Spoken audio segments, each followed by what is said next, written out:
Hello and welcome to eSTOL. This is another event. I'm going to be joined by my friend Burstix. We are here in Virginia virtually. How are you today, sir?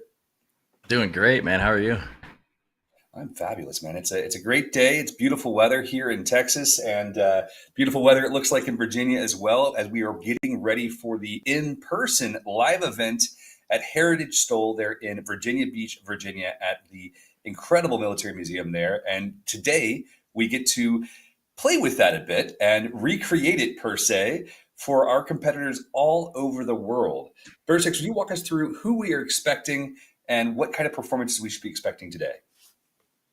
Well, right now we're seeing Baracus come up, and behind him is Smitty, and I'm not sure who's in the livery right behind him. I'll have to check, but Baracus and Smitty are both well practiced eSTOL competitors, so we should see a really great competition between those two, and I'll have to find out who's behind them.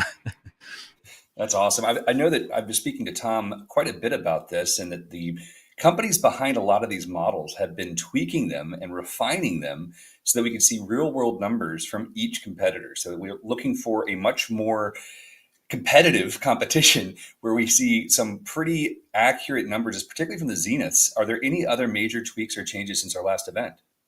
Yeah, there's been some changes to the plane you're looking at right now too, as well, to get it closer to some real world numbers. And I think that's one of the big things about eSTOL is I want to be able to change planes to be more realistic in the sim in general. So we're doing that in the STOL world as far as like other planes. They'll have to worry about that, but in the STOL world, I think National eSTOL is making that change, and you see it happening already. It's very early on, so we'll see that continue more and more down the road.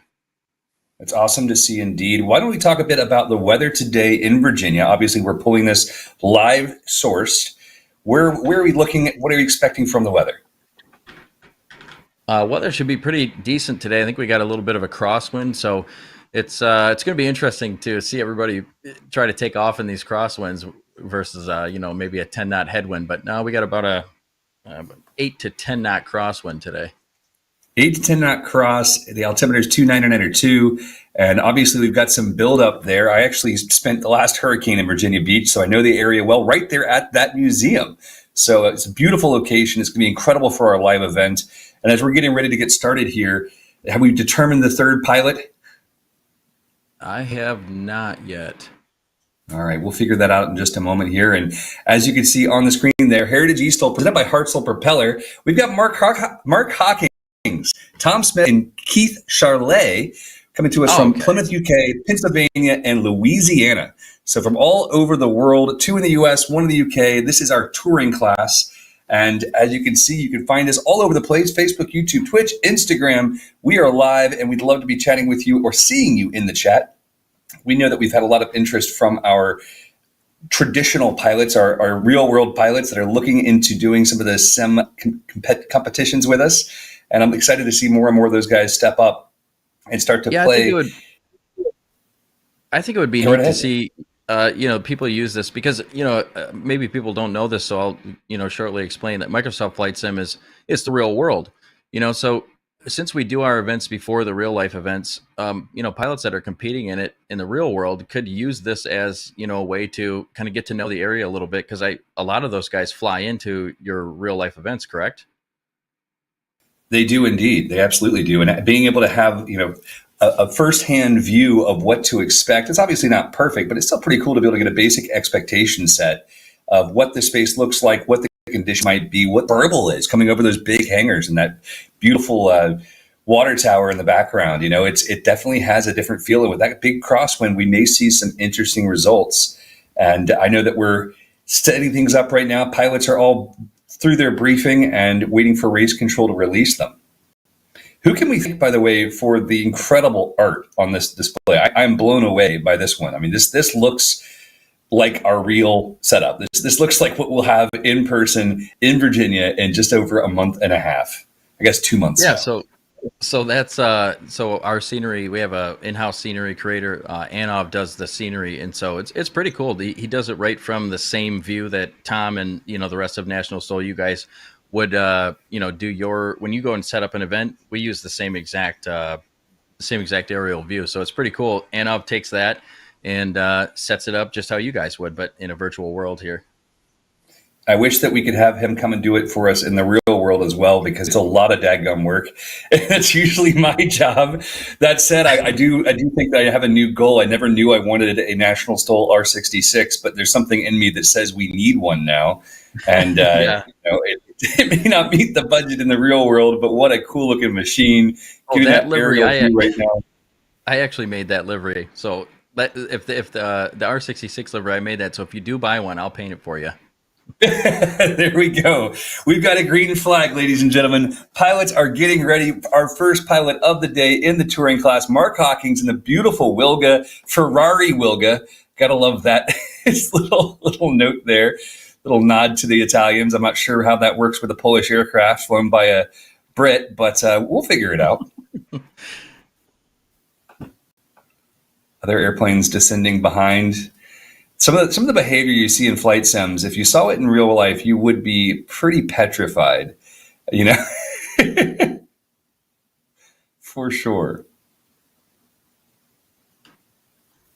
Waiting now for the final release. We've got the green flag. Pilot now just needs to mash the throttle, and he has. Traditionally, we see these Wilgas taking off in a pretty much a 3-point position. There's not usually a lot of tail raising. They kind of just float off the ground. We'll get a score back here momentarily for that takeoff as Tom Smith takes the line. I don't know if that's Already because on this Wilga has 450 horsepower. I don't know what you would. Do you have any experience with any Wilgas with a higher amount of horsepower? Because I wonder in the real world if that would be something where you would see it take off a little differently. I do. It was called Draco. I was there when it was first publicly shown. Oh, beautiful. In Wisconsin. And I will say, like, obviously it was a very different airplane. It wasn't a traditional Wilga by the time they got done with it, but really an incredible airframe. And he used the same basic techniques you see here, power up, maintain altitude, let the slats do their job and get them off the ground as quickly as possible. Incredible acceleration here from Keith Charlet. Or Keith Charlotte. I'm not sure which one it is, but we're going to go with Charlet because it sounds fancy. Yeah, it sounds a little fancier. Waiting for our results now. First takeoff, 218 feet by Mark Hawkins. Tom Smith at 197, and 1 foot shorter is Keith Charlet now in the lead in that yellow Wilga, flying from Louisiana, United States right now. He's got a 196-foot takeoff. Absolutely sensational. Yeah, it's going to be a little harder for him to take off. You get a really good headwind, just like in the real world. You'll see quite a bit shorter takeoffs from some of these Wilgas out here, but with the crosswind today, it's going to make them harder because they are a heavier bird, so it's going to make it harder for him to get off the ground. And I know that Race Control has a video for us to see a replay from yesterday to get a baseline of what it looks like in the cockpit for our pilots. Bringing it in, dragging it across the line. You can see that full motion control, absolutely awesome simulator showing them what happens when you don't account for the crosswind quite correctly. Really incredible dedication our pilots here have put together. It's really awesome to see. And now I really need some sim equipment to make mine look that cool, because right now I just have a big screen. Burstix, the results built that himself. Oh, did he really? Yeah. Results you're looking for are on the touring tab of the document that we're live editing right now. So we're watching now live as these pilots come in for their landings. We'll get some landing scores out for you in just a moment. Getting it stopped quickly. In real life, these Wilgas performing in the 350-foot takeoff range, generally speaking, but I don't know what engine they had.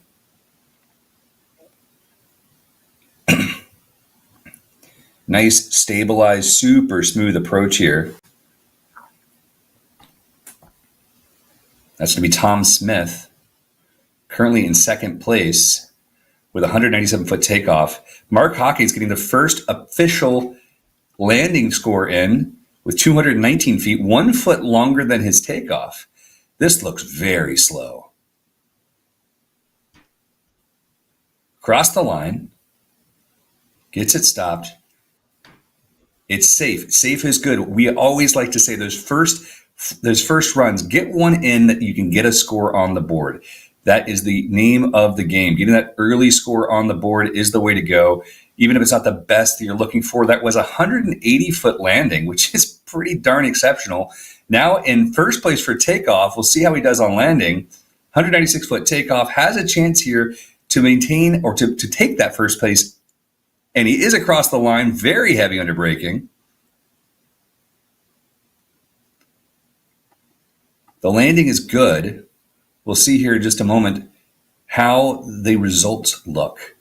To me, those windsocks sure make it look like it's a tailwind now, as do the wind blades. That was a 230-foot landing. So right now, he is actually in second place. Keith took second place with a combined score of 426. Mark Hawkins in third with 437. And Tom Smith with a smashing 377-foot landing. 377 combined in a Wilga is incredible. Now we've got some audio. There we go. We can hear the planes on the roll. Dropping that left wing into the crosswind.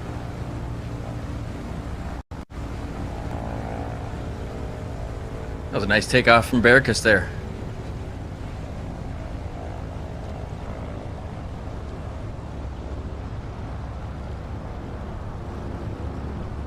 Constantly trying to make these streams better and better for the eSTOL and the regular STOL, reinvesting, rebuilding, trying to understand what we can do to make them even better. Heavy on the brakes and lifting the tail. Tom Smith now on the roll. Again, we see that left wing dip. Understand what we can take off.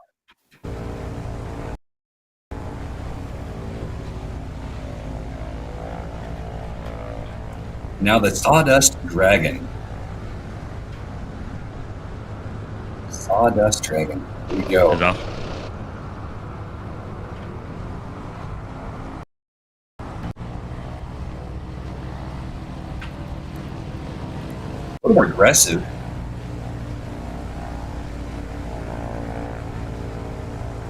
He's Charlie ripping that beautiful yellow airplane off the ground. Takeoff number 2. Mark Hawkins, 138 feet. Absolutely obscene. Tom Smith, 197. Keith Charlet, 237. Big range there from our pilots. Yeah, usually they're a little closer than that. Yeah, I would expect that. And I noticed that we're missing someone this time that we've usually seen. We usually have Midnight here in her Comanche. What's going on with that?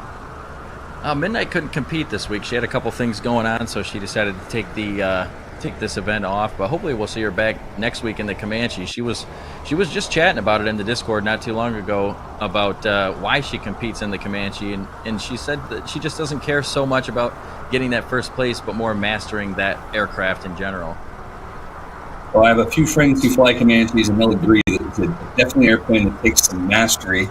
I grew up with a twin Comanche, so I have a fair bit of experience in that and love that airplane. What an incredible performer for the amount of fuel that it burns. It's pretty incredible. 12 gallons an hour at high speeds, and Comanches are near and dear to my heart. So, Midnight, you're missed, and next time, be here. I mean, it's not like you have to leave your home. Yeah, I like the Comanche in this sim as well. It's a good, it's a fun one to run for sure.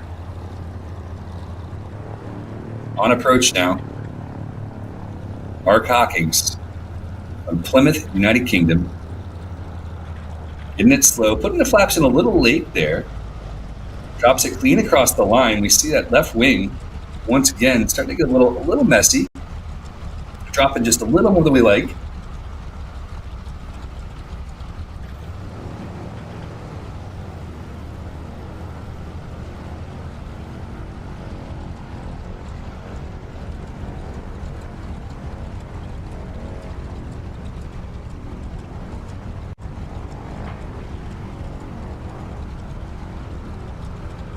Nice controlled landing from Smitty there. Pretty short. Very short, very short. As long as it wasn't a scratch, which I believe he was past the line. Our modified rules this year have shifted. You can't land on the line. You have to land beyond the line. which we've done just to remove any obfuscation from our pilots, getting it across the line and then setting it down.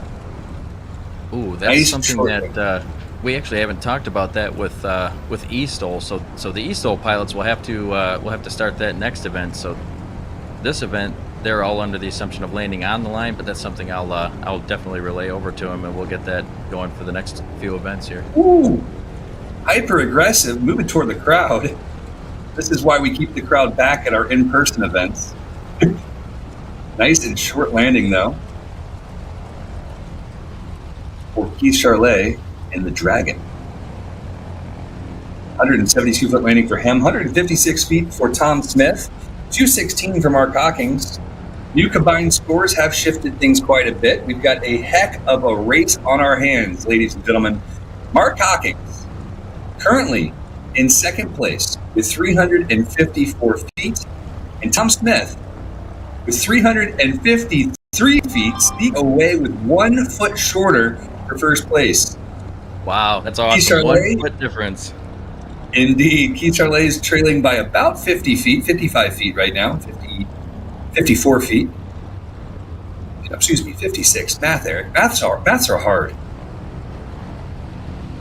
DJ Gee says, I can never keep my landing straight. Is this gravel? It's not gravel, it's grass. Mark, once again, a nice takeoff there. His previous takeoff of 138 feet will be tough to beat. And now Tom, 197 and 197, 2 back-to-back, exactly the same takeoff distances. His much shorter landing distance has got him the lead right now. Kicking that rudder in, dropping that left wing. We'll be looking here for the results to let you know exactly where they are. It looks like we just got the best takeoff of the day now. Mark dropping his takeoff by 2 feet from the last, 136-foot takeoff compared to Tom's 177. That should be enough to give him the edge since he's only behind by 1 foot as long as he's able to nail this landing. And as we're looking here at the cameras, you can notice now we're starting to see a bit of rain in the area. Those cameras are looking really dark, and that's because we're using that real-world weather. This is what it looks like right now if we were standing in Virginia Beach. One of the coolest things that Microsoft has done, I truly believe, was integrating this weather pattern system to be able to feel like we're doing this for real. We're doing this in real life. We're able to maintain VFR clearly, just like we do at our real life events, our in-person events. But we have this incredible control of the weather, being able to see exactly how things are in the real world. And hopefully we have blue skies in April. But for today, we fly what we've got. Huge shout out to it's really cool watching. Expo. Oh, sorry about that. Go ahead. No, I was just saying that huge shout out to FS Expo. We've got an expo coming up in June. We're glad that they have chosen to hang out with us here. Absolutely. Have you ever been to FS Expo before? I have not, but I've been told that I have to go this year. I haven't been either, and I would love to go. Looks like right now the weather is few and scattered at 2,500 feet, broken at 8,000, overcast 9,500. And as we see here live, our next class is preparing to go as our current pilots are finishing their third round. So we're live on board right now with the pilots lining up, preparing for their turn at the races as this touring class brings it to a close. And we have a very significant opportunity for an upset between our pilots. They're currently in first and second. Bit of power there, pushes himself across the line. Excellent control. Let's take a look. Shout out to Appy67. The depth of field reality makes a great budget range 6 DOF simulators. I don't know what those words mean. I'm here for it. I don't either. All right, Mark Hawkins now laying down the gauntlet on his third and final round with a 136-foot takeoff and a 145-foot landing, showing him the shortest in both. Absolutely incredible. And as I'm saying that, we obviously see that black and yellow of Tom Smith bringing it in, He had a 177-foot takeoff, 188-foot landing that is going to push him from first place down into second, with his best run being his second at 353 feet. But it's not all over yet, guys. We still have one more. We saw a 205-foot takeoff from Keith Charlet. He would have to do a lot to get this thing stopped. Really a lot to get this stopped in time. Kyle Davis says he wants to do this. Kyle, so do I, my friend. In person, in real life, or right here on the sim, STOL is a blast for all. And heavy on those brakes, almost putting the nose in the dirt, which, again, actually another rule change for 2024 for National STOL is if your nose goes in the dirt, your prop goes in the dirt, that is a disqualification. That run would not be counted. So he kept it on the tail the way he wanted, which was perfection. And we see the final scores coming in. 281 feet is our first place leader, Mark Hawkins, followed by Tom Smith with 353 and Keith Charlet with a 409. And we are now on board next with the backcountry class, which I'm excited. We had Victor Wasser. I don't know how I say his name. We were in his airplane a moment ago. And with that said, guys, this has been our touring class. Let's take a moment to hear a few words from our sponsors, and we'll be right back with way more enjoyment.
And just like that, we are back here at National eSTOL, live from Heritage, the Heritage STOL event coming live to us in Virginia Beach in April. But here now, virtually, we've got the backcountry class. There's a hot air balloon, though, up in the distance, which you got to love seeing that.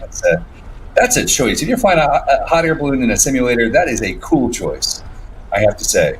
But verse 6, it's the backcountry class. You want to walk us through who is in this class, what they're flying, and what we should expect? So we got coming up, Frankie Poops is in the 170B, and then we have Red Baron also in the 170B, and then we have Press Play Music in a C-152.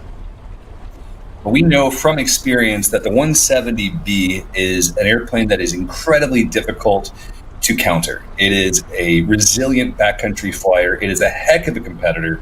These airplanes are venerable for a reason, and we've had some of the toughest fights to date with these aircraft. I mean, we've had some incredible pilots like Micah and Jeff, and just these guys who know how to wrangle every possible inch out of that airplane that they can. Really impressive to watch them fly. And here we are in the cockpit right now. I believe that's the 152, which actually we've often said, Tom and I, this airplane, a 152 with a 150 motor, has a lot of potential. It has a potential to be really an airplane to watch out for. But that said, the flag is green. Race Control has authorized these guys to get up in the air, and we're going to see some impressive work here. What's really cool to watch is how they use the energy of the airplane, really using physics to their advantage, slamming the flaps down, big old flaps, getting away from the crowd line, maintaining control. Again, watching that left wing dip just a bit. Often in person, we'll see these airplanes dipping their nose almost to the ground and then yanking back at just the right moment while they're applying flaps, dropping the tail to the ground to bounce the engine off the ground, the heaviest part of the airplane. Seems odd, The internet doesn't seem to like that very much. It's actually quite entertaining to see the results of comments there and people saying, oh, you shouldn't do that. The airplane's going to break in half. Well, clearly these airplanes have been around for a long time and they haven't broken yet. Limping off the ground there, Byron Bowman, pretty aggressive. I would imagine they strengthen their airplanes at for these guys that do STOL in real life at your events. They strengthen all that stuff, I imagine, Well, there's only so much they can do because a Cessna 170B is actually a certified aircraft. It's not usually operating in the experimental class unless you're CC Polecock, but the majority of them have to maintain certified status, which means all STC parts or field approvals. So strengtheners and things like that are not things you'll see. Now we see Victor really jumped the ground there, minimal airspeed. We saw him struggling, that left wing dropping. Interesting performance there for Victor. On to our Cessna 152. This will be a name I will not attempt. We'll just call them Flood, unless you know it well enough, Burstix. I trust you more than me in this situation. I just call her Lily. Lily Yoshimi. Okay, I can dig it. Lily works. All right, Lily's on. We're seeing that tricycle configuration for the first time. Elevators up and plenty of energy to spare there. We saw her basically just leaping into the sky. Jumping into our class here. Let's see if I can find. Here we are. Our current leader is on approach. He's Frankie Poops from New York, United States, with a 187-foot takeoff. Behind him in third is Byron Bowman, 264. Victor in second place with 243, and then Lily with a 339.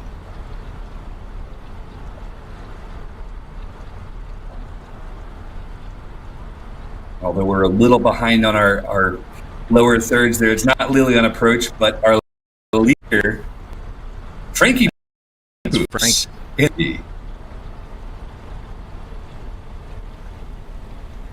Well across the line, touching down probably 150 feet beyond the line there.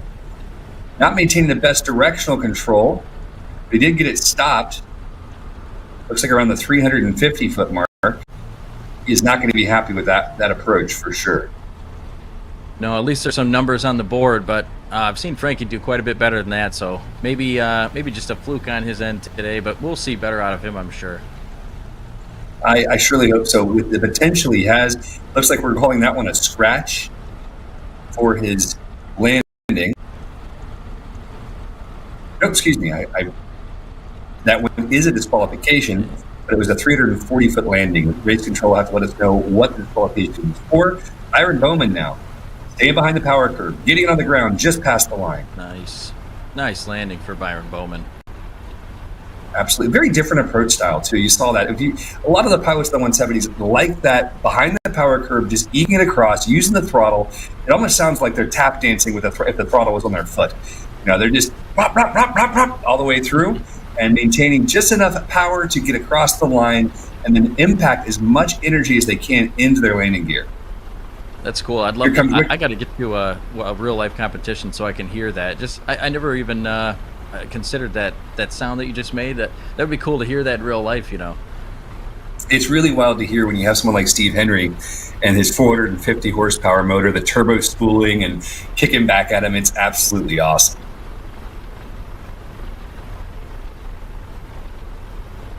Byron really showing up there with a 194-foot landing. Victor Wasser getting her stopped as well. The 139 feet. Victor really just impressing me there.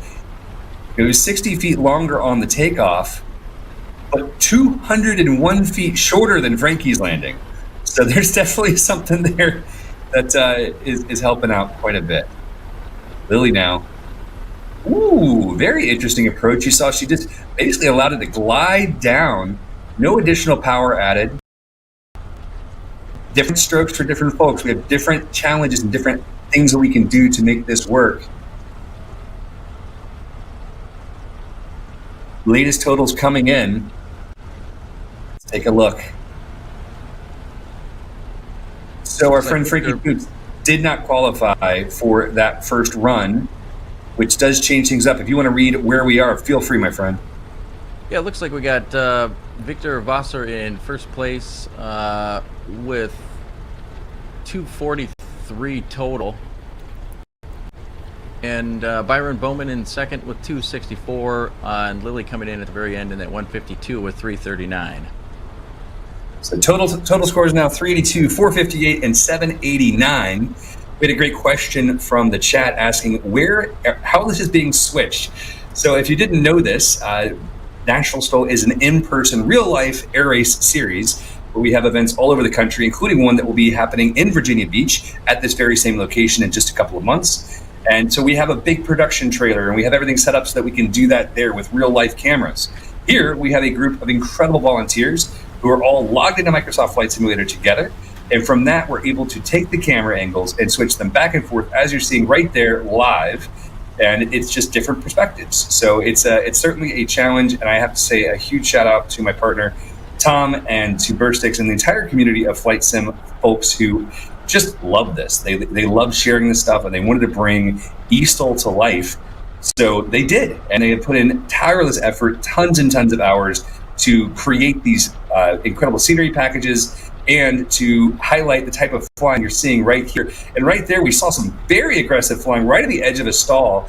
The airplane actually fell back down and then back to the sky again. So certainly a challenge there, challenging circumstances. We've got the big tall trees, we've got crosswinds, and the pilots are having to work quite hard.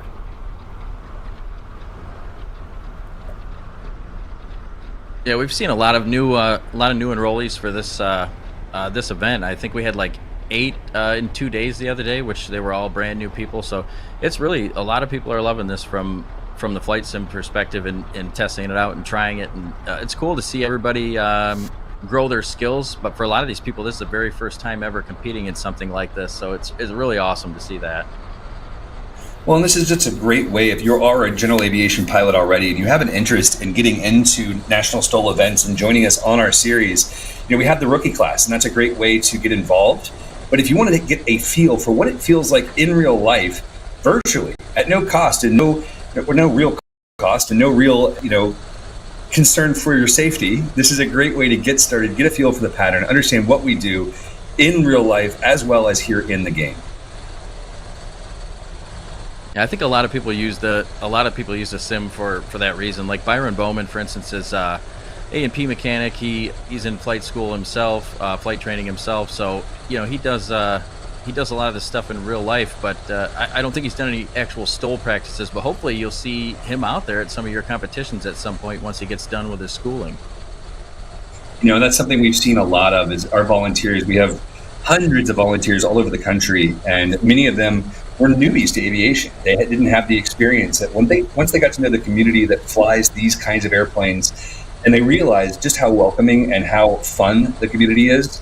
Many of them have gone out and actually gotten their pilot's license, and they've learned to fly, and now they're competing in our series, which is just really fun to see. Frankie Poops, once again, going very long, nearly ground looping the airplane. That left wingtip was very low. I wonder what his consideration is right now, if he's really just struggling with condition. What's the vibe? What's holding him back? I'm not sure, actually. I've been trying to figure that out. Maybe he's having some trouble with his flight sim controls or something like that.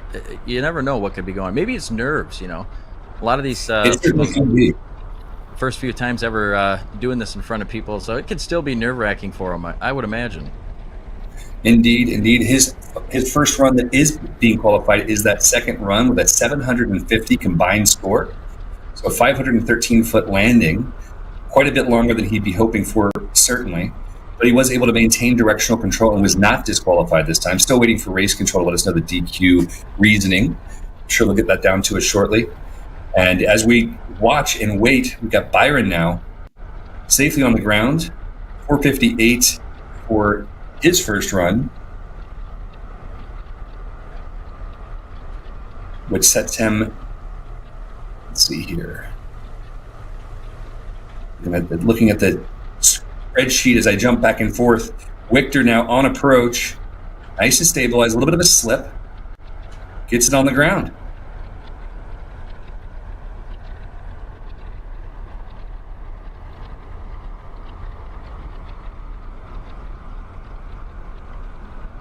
Looks like a disqualification. Looks like he must have scratched. But that was a very short landing, 180 feet.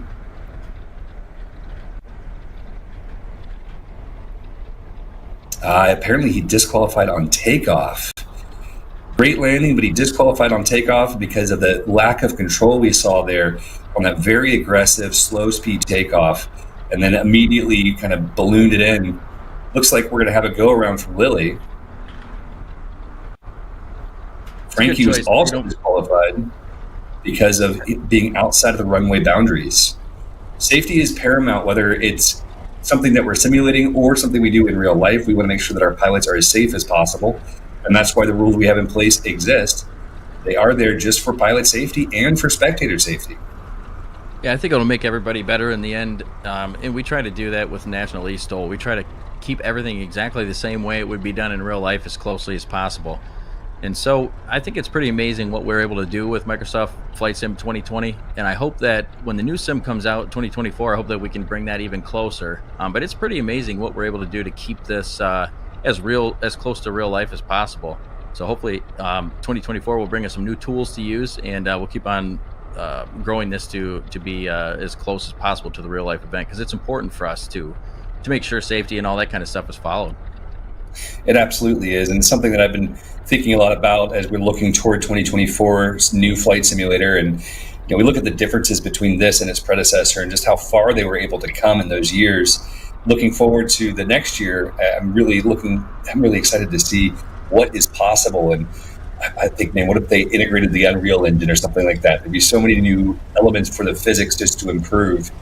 Veritas saying he'll be at FSM Expo signing autographs.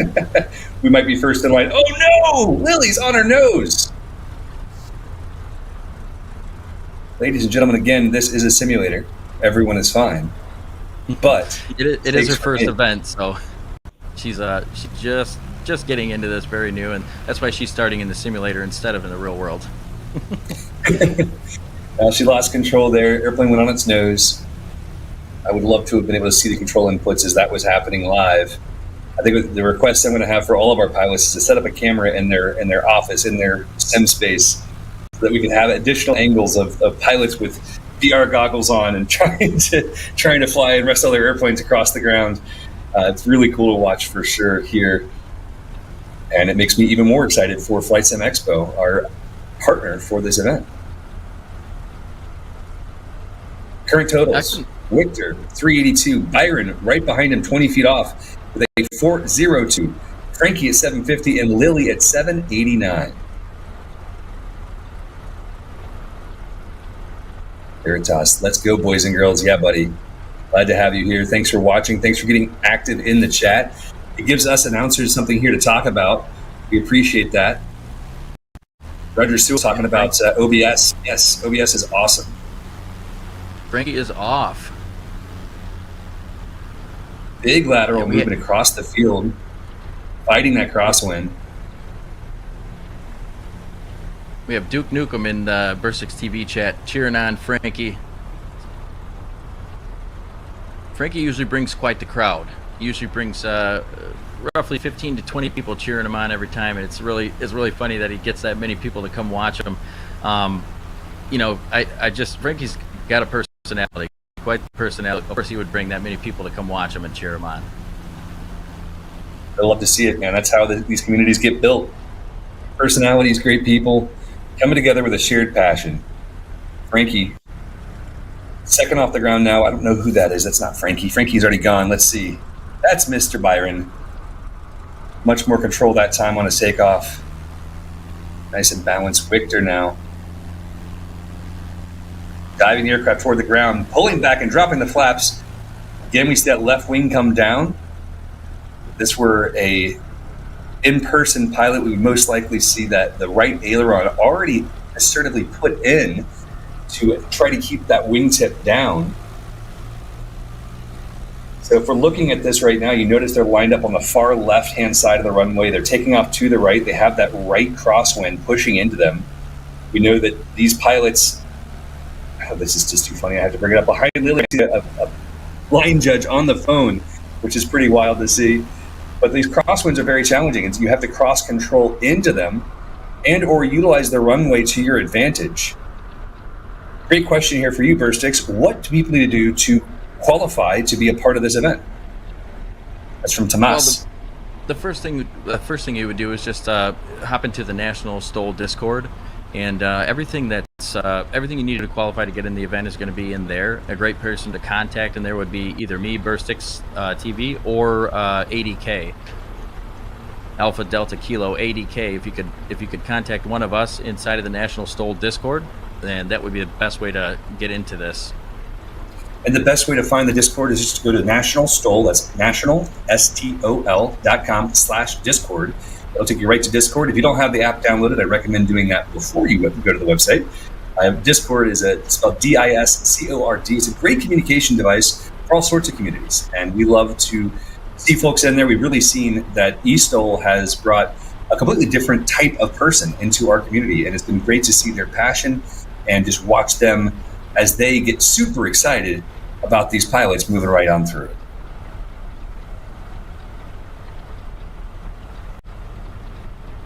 I believe that was number 36, which is going to be Frankie Poops, making a very established landing, much smoother than we've seen from him so far. Now getting out of the way for our next pilot.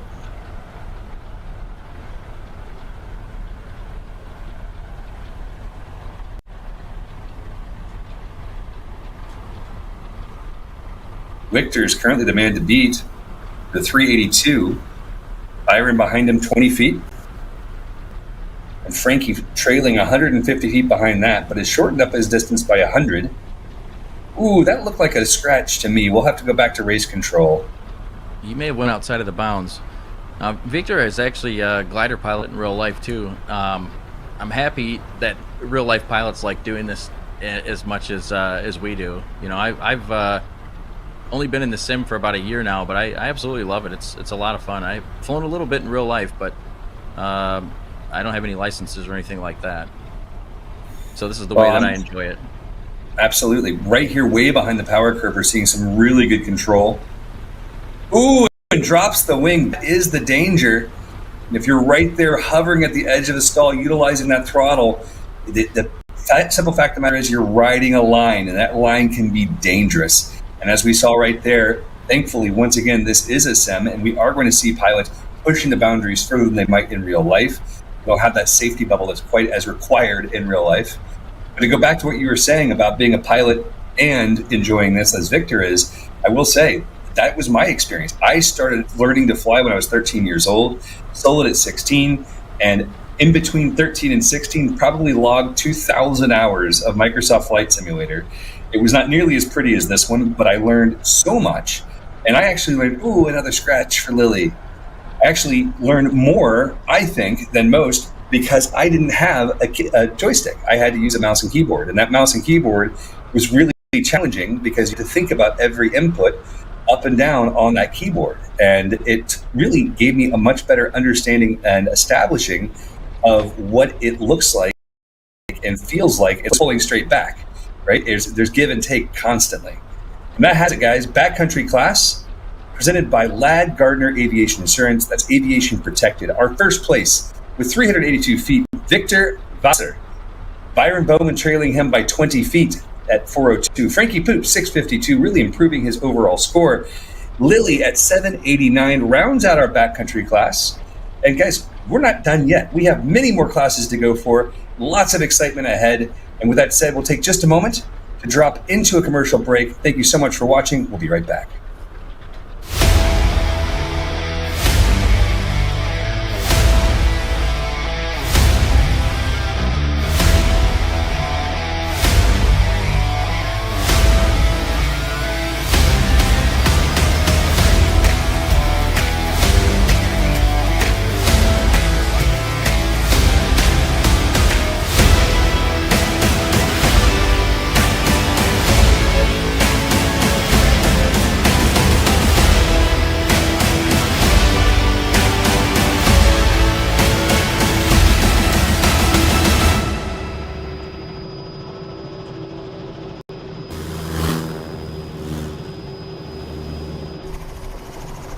When it's time to recover and paint your fabric-covered aircraft, Look no further than AirTech coatings.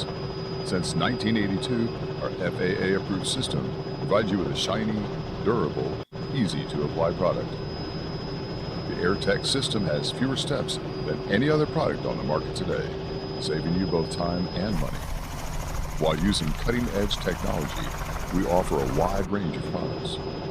Whether it's for work, play, antique, or aerobatic, we have you covered. Remember, we make paint fly. And we're back, ladies and gentlemen, from the National STOL R66, which is now my dream.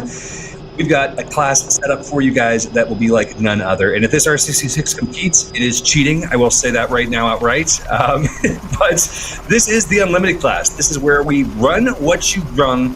This is the craziest. This is the funnest. This is the wildest. This is where the pilots really just get to go all out. We've got Kat Blue Flame in her number 69 Zenith 701, a recently retooled 701 that now has extremely accurate numbers. And then at number 22, Norcally J in his Savage Carving Cub.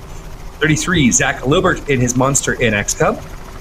Joey Wilkies in his Kitfox Series 5, very similar to my Kitfox Model 4 I have in real life. Luke Carrier also in the Zenith 701, and Jeff Garfield in a Zlin Ravel.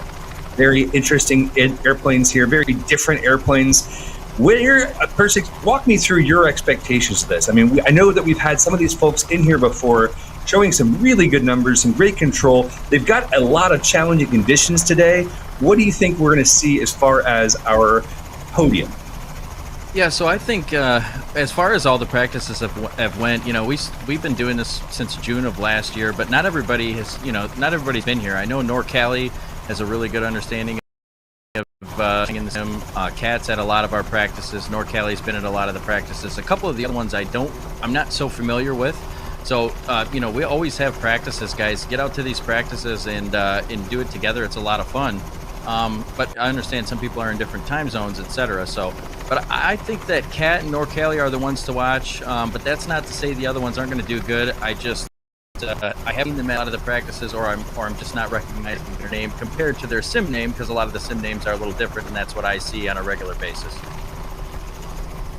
Indeed, indeed. So I'm right now to see what number this. Who is this right there on the line as we speak?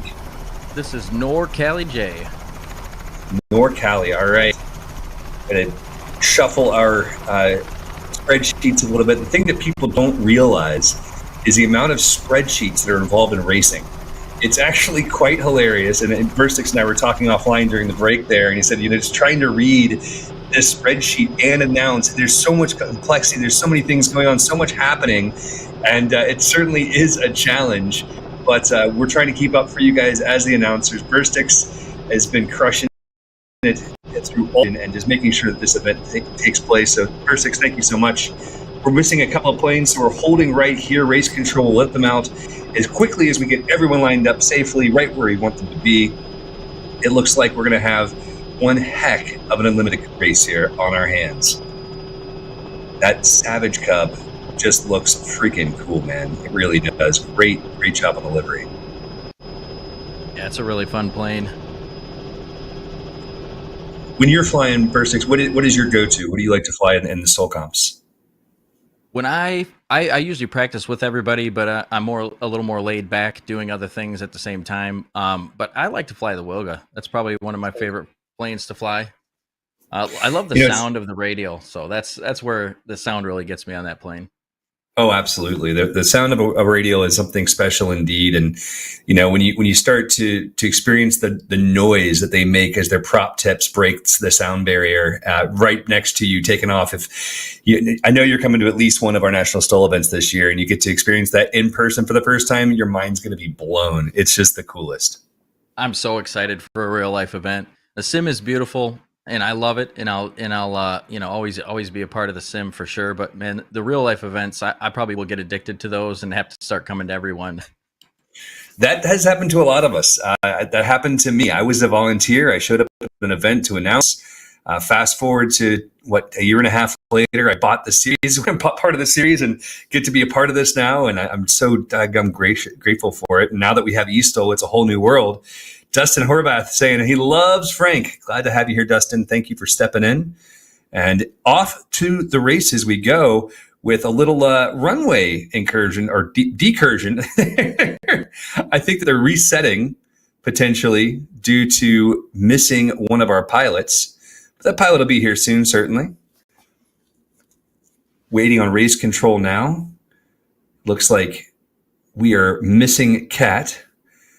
And that was a disqualification because he was not released and he failed to maintain control. Green flag now. They're off and away. The NX Cub just climbing like a rocket. We haven't seen one of these hit our circuit yet with the Tri-Gear Carbon Cub. Very much excited to see that happen. I've been really impressed with the performance numbers that they've been able to pull off. Next up, oh, this is a beauty. I actually looked at painting my Kit Fox very similarly to this, to honor my grandfather who flew the P-51 in World War II. And it's one of my favorite airplanes of all time. I thought, why not go silver and make it look all military awesome? And ended up all white instead. But that's all right. It's part of the journey. It'll get some graphics eventually. Those beautiful Air Streak tires on this Kit Fox Model 5. This is Joey Wilkes. Joey has been flying these for quite some time as well, was my understanding. Diving the aircraft down, dropping those flaperons. I actually didn't see the flaperons move. I expected them, so I started saying it, but it didn't see them move. Interesting technique for Joey. That's really cool. Your grandfather flew the P-51. I'm a huge World War II fan or buff. You know, I watch a lot of pretty much any content I can find about World War II, and I love the P-51 as well. Have you ever considered getting one of those scale model P-51s with the, I think it's got like a 915 or something in it? It does. I actually have. It's funny. Right now, my Vans RV6 is living with Trevor Aldridge, who's goes by Dozen. He's one of our pilots here in the series, and he's a former Thunderbird pilot. And he's the one doing a lot of the flying in that scale wings. And I got to say, every time I see him fly it, I fall a little more in love with it. It's just the price tag that makes it hard to justify when my RV does just about everything it does, at about the same fuel burn for a fraction of the price. So it's a tough one for me to justify, but I do love the way it looks for sure. Yeah, it's pretty cool. I don't know if I could get over the sound difference personally, but I think for a lot of people, that's a great aircraft to aspire to have someday. But yeah, the price tag on it could be one of the things that you got to save up for, you know? Oh, for sure. And something we've talked to a couple of the pilots of that airplane, they said that, you know, it's an amazing aircraft with the power it has, but if it had 100 horsepower more, it'd be even better. So I think that there's more things coming down the path with that will make that airplane even more exceptional. But right there, we saw a great landing for your boy. He did have a DQ on takeoff, so that will not count. That was NorCali J. So because he lost control on takeoff, that will not count for his run. But right behind him, we've got this monster NX Cub flown by Zach across the line. Big bounce, heavy under braking there. The physics and the way that looks versus reality is hard for my brain to comprehend sometimes. But there's little bounces, but it's still decelerating. You know, it's hard to see. I hope that the next sim helps us kind of smooth those things out and look even more like reality. Yeah, that's something that does happen with different planes within the sim. It's not any certain plane. I've seen it happen on quite a few of them. But yeah, I mean, it's one of those things I guess we got to live with for now, and hopefully they can get that fixed. Well, let's see if it happens here. Kit Fox Model 5 across the line, nice and smooth, looking much more stabilized, but it is an extremely long landing, even for a Kit Fox. For the first one. Yes, indeed. Looked like around 350, 400 feet. We'll have to go back to the book here and see where that was. Zach, really impressive. Combined score of 205. Joey Wilkes was a 408-foot landing, putting him at 517. Luke Carrier, currently our leader, a 77-foot takeoff. If he can get this across the line and get it slowed up, it looks like he's got a lot of speed. Big bounce, wingtip down, And no, that, my friends, is going to be a scratch, or DQ, I should say. That's really disappointing for him because his performance was really quite exceptional up to that point. That would be Luke Carrier with a little too much aggression. One of our pilots, Sheldon Hetherington, has a Zenith much like that one, and he's been out practicing. He said in 15 knots of wind, he's getting takeoffs that are sub 50 feet and landings that are sub 50 feet as well. Very excited to see how that comes together for him in this new season. Our next event, our first event of the year, it's taking place 1 month from today in Louisiana, and super excited to hopefully meet many of you guys at Jennings, Louisiana for Swamp STOL. It's an incredible event with lots of opportunities to do flyouts and beaches to land on and all kinds of fun. Swamp STOL is where I fell in love with National STOL and realized this had to be part of my life forever. It is a great first-time event. If you live within 10 hours of Swamp STOL and you're not driving to it, you should. It is worth it. On the roll. Much more controlled that time. Just what we want to see. Really fighting the crosswinds there. You can see the burble coming over those hangars. And that's an interesting effect of the dust getting blown by the propeller from 150 feet. I don't think that's quite realistic, but pretty cool to see. Yeah, it looks cool. At least it looks cool for sure. So Midnight was mentioning that that bouncing. So it only happens in multiplayer. And I guess that makes sense. I've never seen myself bounce like that. So it is unfortunate that bouncing, the pilot is not actually bouncing on their screen. So I just wanted to mention that so people understand that the pilot's not bouncing around like that. It's just what we see, unfortunately.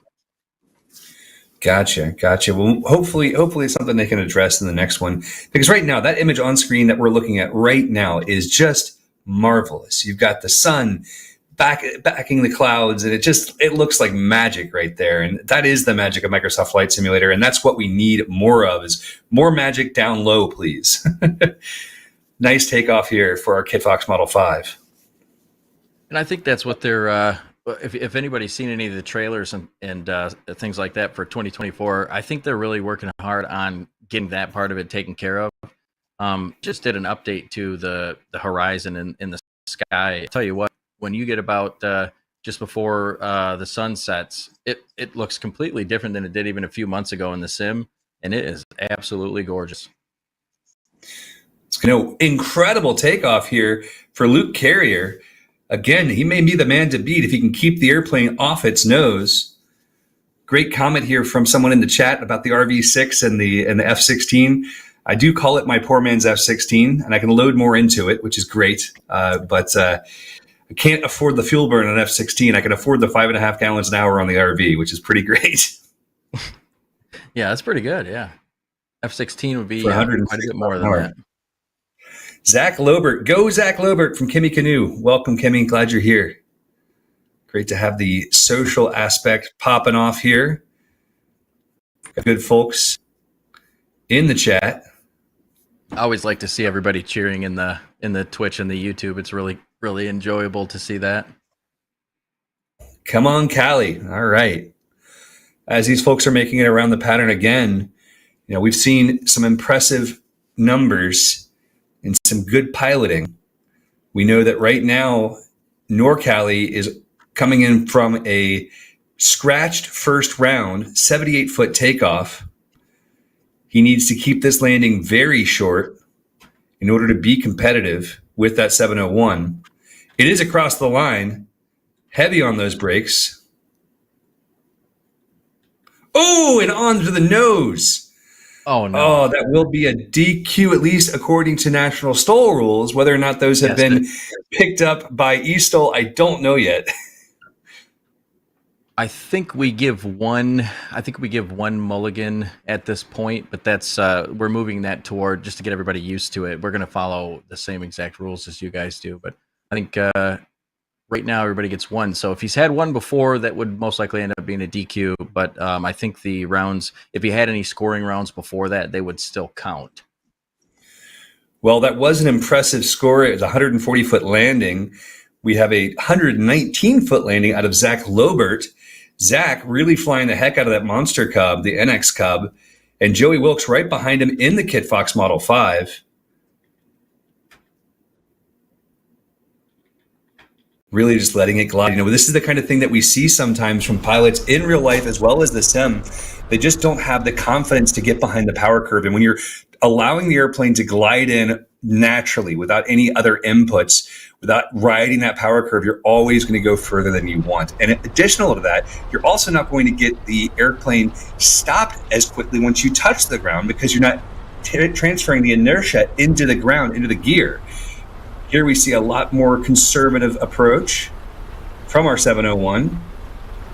Get a 55-foot takeoff, which right now NorCali has 2 DQs. So our current leader, let's take a look here. Current leader with 182 feet is Zach Lorbert.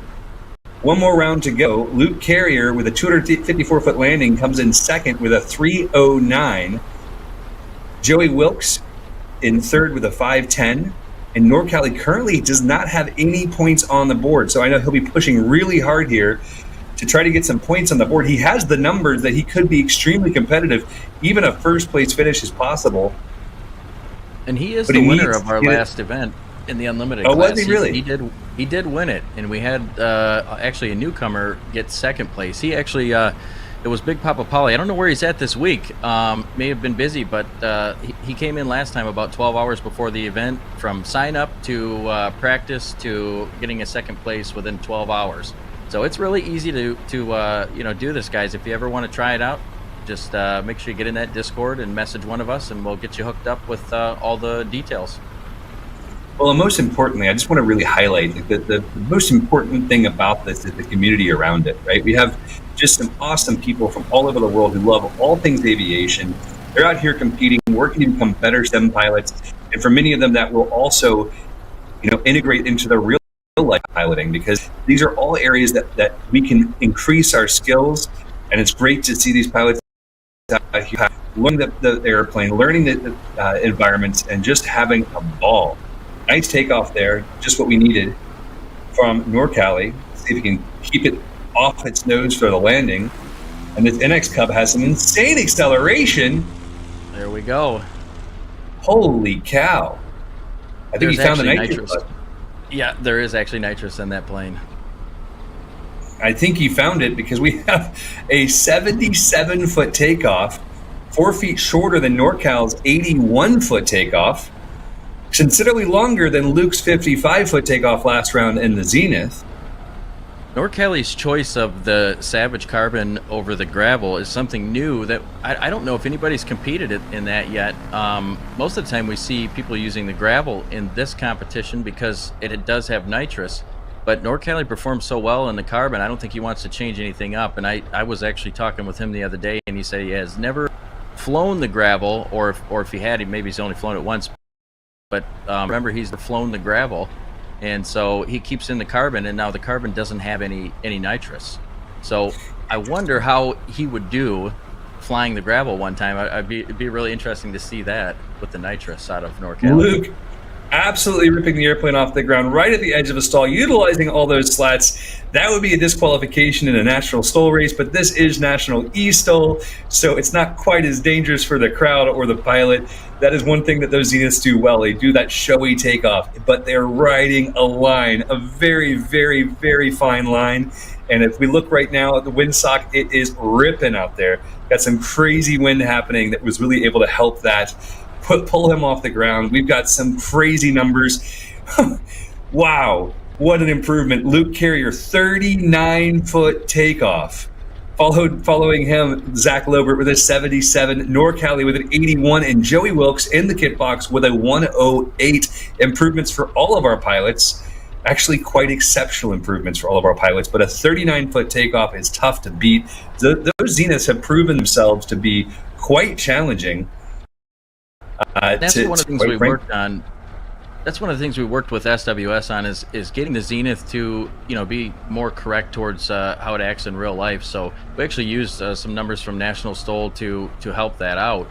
And so if you see this wind, you'll see the Zenith perform very well, but as in real life, without the wind, the Zenith is not going to be taken off in 40 feet. So the Zenith is kind of a risky play because if you fly it, you're not going to have as much luck without the wind. So you kind of got to bet on the wind. Certainly across the line. Nice landing here for NorCal. Very nice. Probably not going to like his numbers as much, but it was a great, very smooth approach. You saw him riding the power curve, getting the nose up, keeping it right on that angle. Here now the NX Cub. Great control. Ooh, I'm not sure if he touched. I have to go back to race control on that one. I couldn't tell if he touched or not before the line, but if he didn't touch, fantastic performance here in the NX Cup. Now, the sponsor of this class is SWS. So a lot of people know SWS from their Kodiak, which is one of the best planes in the sim for turboprops. It's just as far as ratings go, but people seem to love it. And they also have out their new PC-12. So if anybody hasn't tried it yet, the PC-12 is a great aircraft too. And I've been flying it probably just as much as any other turboprop. I love turboprops lately. I don't know what's been getting into me, but turboprops and twin engines are my thing right now. I tell you what, I love the PC-12 as well. That's my dream airplane. The airplane I'd love for us to load up all of our national STOL gear in and use as a camera booth. That would just be incredible. All right, guys, bringing it in now for our final landing in the Unlimited Series and our final landing in Heritage eSTOL. The Zenith. Much more controlled approach this time. Very short. This is going to be a smoking landing. Fantastic performance here. Be tough to beat indeed with a 39-foot takeoff. Let's take a look at our results. 101-foot landing for a combined score of 140. Absolutely insane qualification there. Great work. Looks like we have these mixed up just a bit right now. Unless there's a DQ. I don't see a DQ on run 3, so that graphic will be updated in just a moment. And as we're getting into this, I'll go ahead and read you guys the scores. 140 feet for Luke Carrier is our leader in the Unlimited. Following him, Zach Lobert with 180. NorCal J really tightening things up with a 226. Joey Wilkes with a 395. And as we have done every time, guys, we just want to say a huge thank you to all of our pilots who invest their time to become better pilots and to compete. To our sponsors like FS Expo and all of the sponsors of National STOL who have done so much. We showed a commercial earlier for Legend Aircraft, which is coming up. They'll be hosting our national finals in November once again. So super excited about Legend Cubs and all the great folks at all these different companies who help make this possible. So please check out the Flight Sim Association. The graphic was there on the screen. And Burstix, I'd love to have you talk a little bit about the ESD. Oh, Emerald Scenery Design is so he's kind of a one-man band, and so he doesn't have any affiliation with any of the bigger scenery companies or anything like that. But he makes some of the best bush strips I've ever seen, and I have every single one. And his new one coming out is pretty cool. I have actually beta tested on that one, so I've got to see it a little bit early, and I've taken the stream out there to see it. Obviously, they don't have it yet, but I've taken the stream out there to see it a few times, and I'm totally addicted to scenery in the sim because while the base sim looks really good, it's just not the same. Once you start getting some sceneries, you'll kind of understand how I feel about it. But yeah, Emerald Scenery Design does a great job. Really great guy that owns and runs the company too. It takes a lot of care in his work. So if you haven't seen it yet, that his new scenery is going to come out on the 29th here in a few days. So check it out at emeraldscenerydesign.com.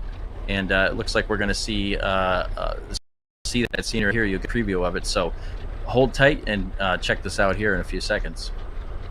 Guys, thank you so much for joining us here for Heritage eSTOL. It's been a great time.